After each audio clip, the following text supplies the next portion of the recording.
Pagbalgar sa minimum health standards kan sarong grupo sa Banuanin Pili na kuanan video. Mga otoridad may patanid, uyaan report. Mayong gamit na face mask, face shield asin da inaguutob nin social distancing. Ini ang nanotaran sa video na pinadarakan sarong concerned citizen na nagsayuman ng magpabisto sa GMA Regional TV Balitang Bicolandia. Mahihiling man na may perang individual ang may kapot nin baso, alagad da makumpirmar kung ini alcoholic beverage. Sigun sa nagpadara, kuha ang video na inikan Hunyo 12 sa sityo na payong sa Pili, Camarines Sur. Ang mga nasa video, mga miyembro sa buot kan sarong fraternity group na nagseselebrar kan ikasampulong taong anibersaryo kan sa indang grupo.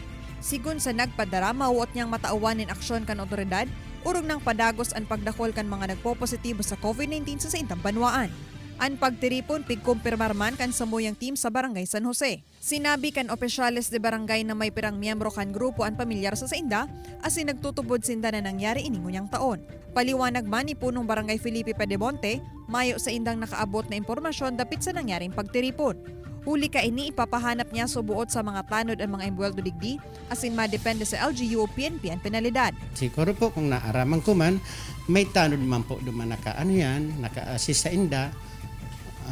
Bilang barangay captain, tatoo ko po sa inyo ang maray na Sigun man, Police Lieutenant Colonel Ryan Atanasio, Hepe kan Pili MPS, ini malinaw na pagbayolar kan Municipal Ordinance No. 5, siring kanday pagsulot ng face mask.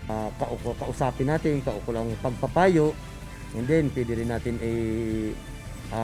tikitan kung makikilala kung sino-sino mga yan, tikitan natin nung violation ng ordinansa No. 5 natin, Municipal Ordinance. Paglilinaw niya, suportado nindaan mga siring na pribadong grupo, asin an sa indang advokasya alagad pakiulay niya na makikoordinar sa inda para maasigurar na mamantinir ang health protocols sa besinidad tuyong igwang aktibidad.